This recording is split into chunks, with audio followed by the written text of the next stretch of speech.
वाहिगुरु जी का खालसा, वाहिगुरु जी की फ़तेह। एक मुसलमान परिवार के ऊपर बहुत सारा कर्जा था। शाहूकार उसको बहुत तंग किया करते थे। एक दिन तंग आके रात को वह अपने परिवार के साथ अपना घर छोड़ के चला जाता है। ना कोई ठिकाना था, ना कोई मंजिल थी। बेचारा, बेसहारा, कोई मित्र नहीं, कोई साथी नहीं। वह खुद को बहुत अकेला और अनाथ महसूस कर रहा था। चलते चलते काफ़ी समय बाद उसे दूर एक निशान साहिब दिखाई दिया।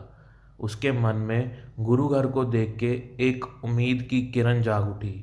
वह अपनी पत्नी और बच्चे के समेत गुरुद्वारे पहुंचता है। अंदर जाके तीनों धन धन श्री गुरु ग्रंथ साहिब जी के दर्शन परस के गुरुद्वारा साहिब के ग्रंथी जी से मिलते हैं। ग्रंथी जी बहुत ही दयालु और प्रेमी गुरसिक थे। मुसलमान वीर ने उनसे बेनती करी कि मेरा बच्चा भूखा है, कुछ खाने को मिल जाए तो मेहरबानी होगी। मैं बहुत गरीब हूँ, कर्जे के अंदर डूबा हुआ हूँ, जहर खाने के लिए भी मेरे पास पैसे नहीं बचे हैं।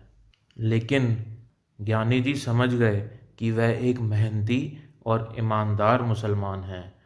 ग्रंथी जी ने कहा कि अब आप गुरु नानक के घर आए हो, यहाँ ने आश्रयों को आसरा और निमाणियों को माण मिलता है। ग्रंथी साहिब जी ने मुसलमान भाई से पूछा कि क्या तुम्हारे दिल में गुरु नानक के प्रति श्रद्धा है, प्रेम है? उसने जवाब दिया कि मेरे माता पिता ननकाना साहिब पाकिस्तान से थे और उनका गुरु घर से बहुत प्रेम था। ग्रंथी सिंह बोले कि पहले आप सब परिवार लंगर छको, दूध पियो, फिर थोड़ा आराम करके आप अमृत वेले दरबार साहिब में हाजिरी भरना। अब अमृत वेले वह मुसलमान वीर तैयार होके गुरु साहिब की हजूरी में आ जाता है। ज्ञानी जी उसे कहते हैं कि मैं श्री सुखमनी साहिब जी का पाठ करूँगा, आप एक मन इच्छित होकर गुरु की अमृत वाणी को श्रवण करना। मुसलमान वीर ने बहुत ही प्रेम के साथ सारा पाठ श्रवण किया। वह बोला कि मुझे पाठ सुनने में बहुत आनंद आया है, मुझे भी पाठ सिखा दीजिए। ग्रंथी सिंह जी ने कहा कि जितना टाइम आपको कोई काम नहीं मिलता, आप गुरु घर में सेवा करें और साथ साथ मैं आपको पाठ करना भी सिखा दूंगा। थोड़े दिनों में ही मुसलमान वीर को पाठ कंठ हो गया और रब की ऐसी कलावर्ती कि एक दिन गुरुद्वारे में एक मिलिट्री का अफसर आया और उसने ग्रंथी सिंह जी से पूछा कि गुरुद्वारे के साथ में मेरी एक बंजर ज़मीन पड़ी है, कोई ऐसा बंदा देखो जो मेहनत करके ज़मीन को उपजाऊ बना दे।